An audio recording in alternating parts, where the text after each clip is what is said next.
మహాద్భుత దృశ్యకావ్యం అంజీ లేకపోతే ఈ 150 అప్పుడే అయిపోయి రాజకీయాలకు ముందే 150 పూర్తి అయిపోయి అలా ఒక అదొక దారిలో వెళ్ళేది అది ఆయన ప్రస్థానం. నాగబాబు గారు విజయశాంతి గారిని పాప 10లో ఒక అంకె చెప్పు అంటాడు. అంకె చెప్పిన తర్వాత అన్ని దెబ్బలు కొడతాడు అనమాట నాగబాబు. చిరంజీవి గారు అన్ని దెబ్బలు తిని పాప 5లో ఒక అంకె చెప్పు అంటాడు. ఇది హీరోయిజం.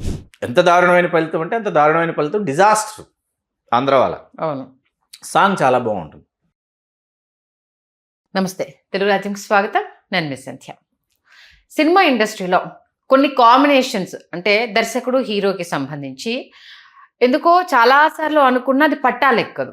ఎక్కడ బ్రేక్ పడుతుంది ఏంటి అనేది అర్థం కాని విషయం. దాంట్లో పూరి జగన్నాథ్ గారు అలాగే మెగాస్టార్ చిరంజీవి గారి కాంబినేషన్కి సంబంధించి చాలా రకాల స్టోరీలు విన్నారంట. అయినా సరే ఎందుకో ఆ కాంబినేషన్ అనేది పట్టాలెక్కలేకపోయింది. కానీ అనూహ్యంగా చిరంజీవి గారి లూసిఫర్ అంటే రీమేక్ దాంట్లో పూరి జగన్నాథ్ గారు కలిసి నటించారు. కానీ ఆయనతో సినిమాకి సంబంధించి చాలా రకాల స్క్రిప్ట్లు తెర మీదకి వచ్చినా ఎందుకో పట్టాలెక్కలేదు.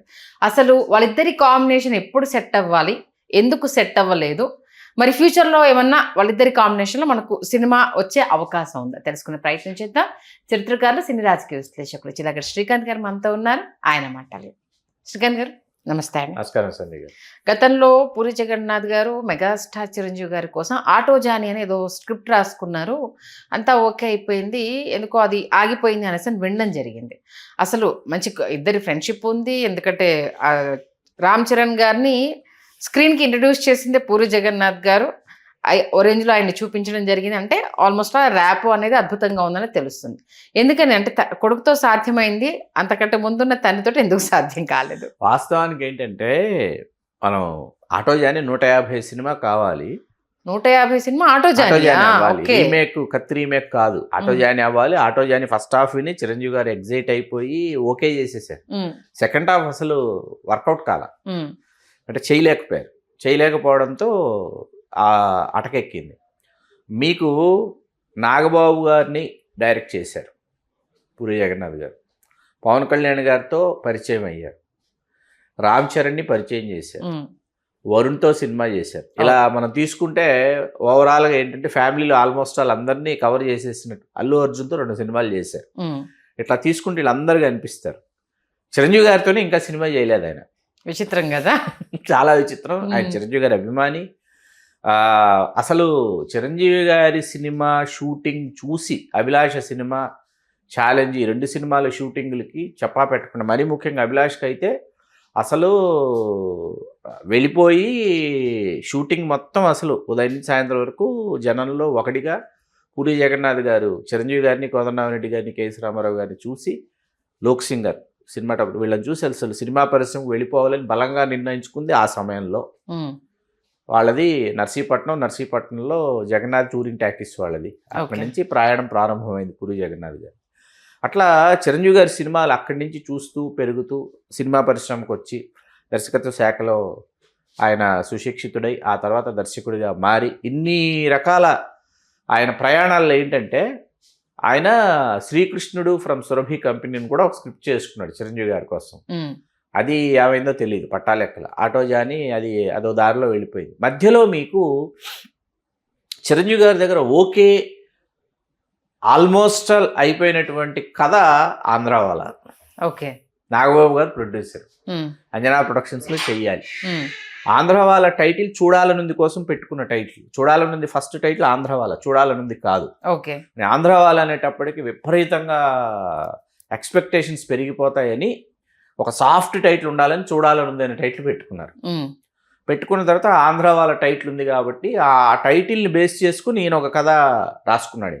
పూరి జగన్నాథ్ గారు రాసుకుని ఆ కథతో పట్టాలెక్కాలి. నాగబాబు గారికి నచ్చింది, చిరంజీవి గారికి ఇట్లా ఉంటుంది అంటే ఆ మాస్ సీన్స్ అవన్నీ నచ్చేసి నాగబాబు గారు ఏం చేశారంటే చిరంజీవి గారి దగ్గర పంపించారు.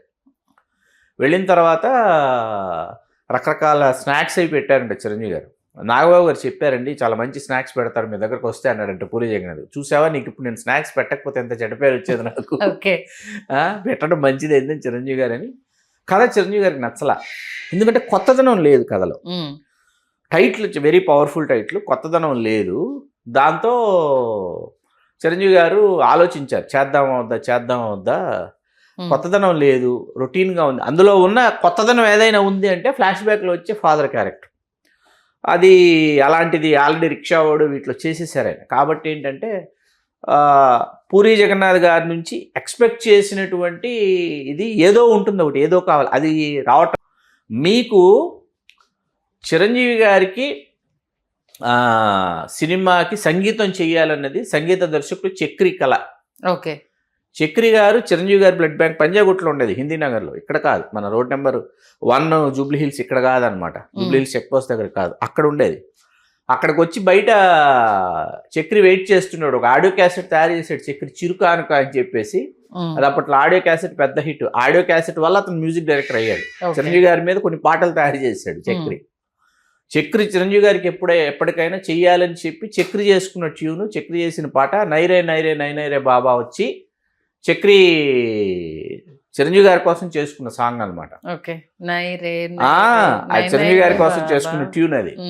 అది చిరంజీవి గారు ఏదో ఒక సినిమాకు వాడదాం మనం, నువ్వు తొందరపడి ఇచ్చేకు, నీకు ఎప్పుడు అవకాశం ఇవ్వాలి నేను చెప్తాను అనేటప్పటికీ ఈ ఆంధ్ర వాళ్ళ టైటిల్, ఆంధ్ర వాళ్ళ కథ, ఈ చక్రి చేసిన పాట ఇవన్నీ కూడా జూనియర్ ఎన్టీఆర్కి అప్లికబుల్ అయ్యాయి.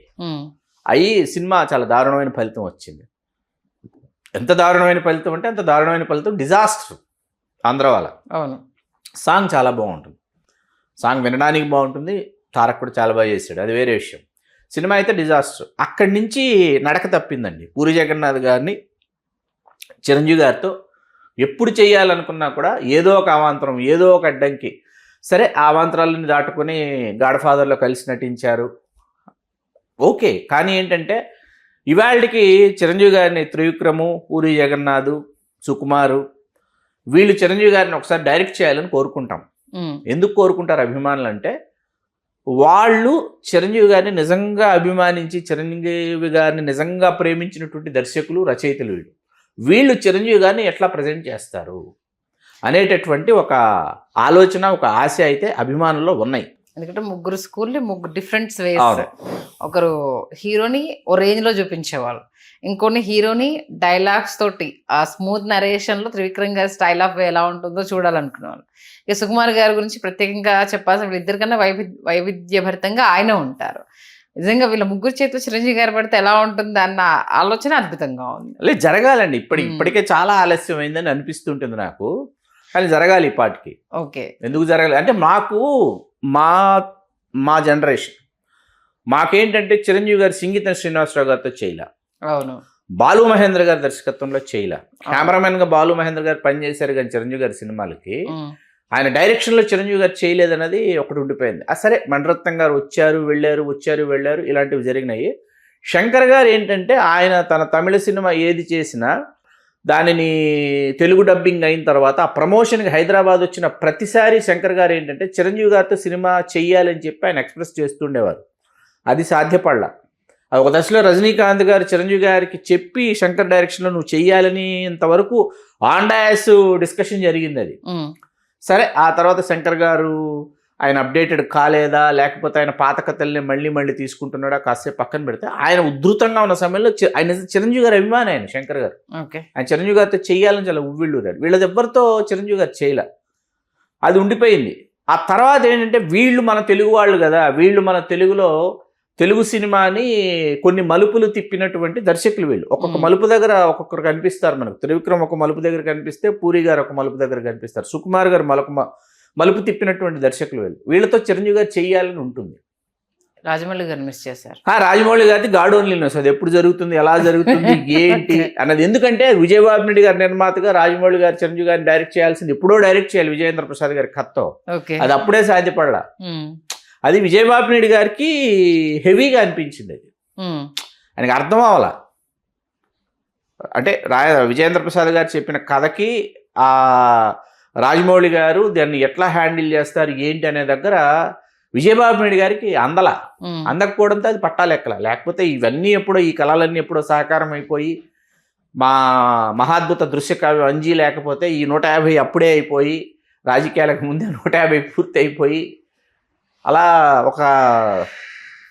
అదొక దారిలో వెళ్ళేది అది ఆయన ప్రస్థానం. అది అక్కడ నడక తప్పింది. యాక్చువల్లీ కొరటాల గారి చేతిలోనే ఒక అద్భుతం జరుగుతుందేమో అనుకున్నాము, బట్ అది మిస్ అయిపోయింది ఆచార్య. అసలు ఎక్స్పెక్టేషన్స్ పీక్ లో ఉండే కొరటాల గారి డైరెక్షన్ అనేసరికి ఆయన బ్యాలెన్స్ చేయలేకపోయారండి. కొరటాల శివ గారు ఆయనకి చిరంజీవి గారి ఇమేజ్ని బ్యాలెన్స్ చేయటం అనేది, అంటే మీకు ఏమైందంటే ఆ కథలో మీకు ఎప్పుడైతే రామ్ చరణ్ని తీసుకొచ్చిన తర్వాత ఏమైపోయిందంటే రామ్ చరణ్ స్క్రీన్లో రామ్ చరణ్కి ఎక్కువ మనం షేర్ ఇవ్వాలా, చిరంజీవి గారికి ఎక్కువ షేర్ ఇవ్వాలా, ఎట్లా బ్యాలెన్స్ చేయాలి అన్న దగ్గర ఏమైపోయిందంటే కథ కానీ మరొకటి కానీ ఇంకోటి కానీ ఏంటంటే పూర్తిగా మరుగున పడిపోయినాయి. ఆ పూర్తిగా మరుగున పడిపోవడం అనేది ఆచార్య అంత ఘోరంగా విఫలమవడానికి కారణం. రొడ్డకొట్టు డైలాగ్స్, పాఠాలు చెప్పడానికి వచ్చాను అనుకున్నారా, గుణపాఠాలు నేర్చుకో, అవన్నీ ఏంటంటే ఆ దశ కాదండి. ఆ దశ దాటేశారు చిరంజీవి గారు. ఆ దశ దాటి వేరే దశకి వెళ్ళిపోయారు ఆయన. వెళ్ళిపోయినప్పుడు ఏంటంటే ఒక కొత్త సౌండింగ్ ఆయన నుంచి ఎక్స్పెక్ట్ చేస్తున్నారు ఆడియన్స్. అది వీళ్ళు అర్థం చేసుకోవాలి, అర్థం చేసుకుని రాయాలి ఆయన కోసం. పూరి జగన్నాథ్ గారితో కమింగ్ డేస్ లో అంటే ఎప్పటి వరకు ఆ సినిమా అనౌన్స్ అవ్వచ్చు ఏమోనండి, మరి ఎదురు చూస్తున్న మాట వాస్తవం. ఇప్పుడు ఇందాక నేను కొత్త ధ్వని, కొత్త డైలాగులు, ఈ పదాలన్నీ నేను ప్రయోగించిన తర్వాత మీకు నేను ఉదాహరణలు చెప్పకపోతే బాగోదు. ఇప్పుడు కొండవీడి దొంగ సినిమాలో నాగబాబు గారు చిరంజీవి గారి వాళ్ళ ఫస్ట్ కాన్వర్జేషన్లో ఇద్దరు ఫైట్ ఉంటుంది, ఇమ్మీడియట్ ఫైట్. నాగబాబు గారు విజయశాంతి గారిని పాప 10లో ఒక అంకె చెప్పు అంటాడు. అంకె చెప్పిన తర్వాత అన్ని దెబ్బలు కొడతాడు అనమాట నాగబాబు. చిరంజీవి గారు అన్ని దెబ్బలు తిని పాప 5లో ఒక అంకె చెప్పు అంటాడు. ఇది హీరోయిజం. అట్లాగే సింహం నరసింహం మోహన్ బాబు గారి క్యారెక్టరు, ఎవడరా నువ్వు, ఏ కులం నీది అంటాడు. నాయకుడు ఎప్పుడు కులంలోంచి పుట్టాడు, జాతిలోంచి పుడతాడు అంటాడు చిరంజీవి గారు. ఆ టైంకి ఆ సౌండింగ్ ఏంటంటే ఆయన క్యారెక్టర్ని ఎలివేట్ చేసినటువంటి రాక్షసుడి సినిమాలో రివాల్వర్ తీస్తాడనమాట. ఎవరు, కన్నడ ప్రభాకర్. దించు విఆర్ నీ రివాల్వర్లను గుళ్ళకి, నన్ను చూస్తే చెమట పట్టుంటుంది ఈ పాటికే అంటాడు. This is the elevation of heroism అనమాట. ఓకే, ఎందుకంటే ఇప్పుడు పూరి జగన్నాథ్ గారికి హిట్ అవసరం కాబట్టి విజయ్ సేతుపతితో కొంచెం బిజీగా ఉన్నారు. ఇన్ కేస్ అది హిట్ అయి మళ్ళీ కనుక ఆయన ట్రాక్ ఎక్కారనుకోండి, ఆయనతో అదే ప్రాబ్లం. హిట్ అయితే తర్వాత మళ్ళీ ఫట్ అంటున్నాడు అన్ని సినిమాలు. స్మార్ట్ శంకర్ ఒక అద్భుతంగా చేసి తెలంగాణ ఆత్మని పట్టుకుని ప్రతి పాత్ర అద్భుతంగా తెలంగాణ యాస మాట్లాడి మీకు డబుల్ స్మార్ట్లు మరొకటి ఇంకోటి ఇన్ని సేమ్ రొటీన్ నే రుద్దేస్తానంటే జనాలు స్మార్ట్ అయిపోయారు. అండ్ బ్యాక్ టు బేసిక్స్ అండి. ఆ బ్యాక్ టు బేసిక్స్కి వెళ్తేనే కథలు వస్తాయి, పాత్రలు పుడతాయి. బ్యాక్ టు బేసిక్స్కి వెళ్లకుండా మనం ఉన్న చోటే కూర్చొని మనం వండేస్తామంటే రాదు అది. Okay, not only Puri Jagannath garu, మీరు చెప్పిన లిస్ట్ చాలా ఉంది కాబట్టి చాలా పెద్ద లిస్ట్. ఇప్పుడు ఆయన ఎలా వాడుకుంటే అది వాళ్ళలో ఉన్న దర్శక ప్రతిభ కావచ్చు, చిరంజీవి గారిని వాడుకుంటే ఇంకా ఇంకా అద్భుతంగా ఆయనలో ఉన్న నటన ఇంకా బయటకు వస్తుంది అనేది కావచ్చు, రెండు తేడితెల్లం అవుతాయి. మంచి విశ్లేషణ అందించారు. ధన్యవాదాలు శ్రీకాంత్. ధన్యవాదాలు సంధ్య.